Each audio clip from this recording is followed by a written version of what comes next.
In this video tutorial, I'm going to share to you on how you can fix email in Outlook not syncing in Windows 11. So let's get started.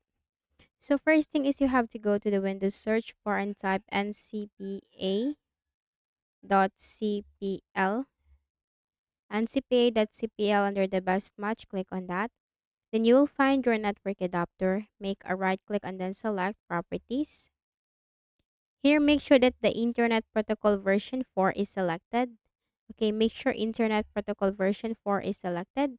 And then you have to click on OK. And then close this. Next method is again open your Outlook app. Now here you have to click on the File tab on the ribbon.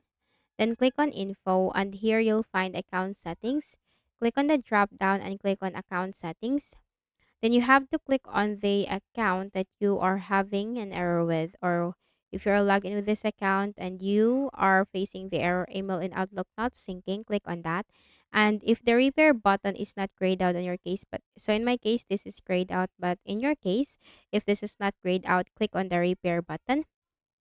Click on the repair button and then you have just to check the credentials. If all of the credentials are correct, then you have to click on the next button. And then once everything is fine, or once everything is correct, then you have to click on the repair button. Okay, once you have clicked on the repair button, the repair process will begin, and once that is done, you have to close your Outlook app and then open it again, and that will fix the issue for you. Okay, for the third method or step 3 is you have to remove the email and then re-add it. So how can you remove the email? You just need to simply click again on the File tab and click on Info, Account Settings, click on Account Settings.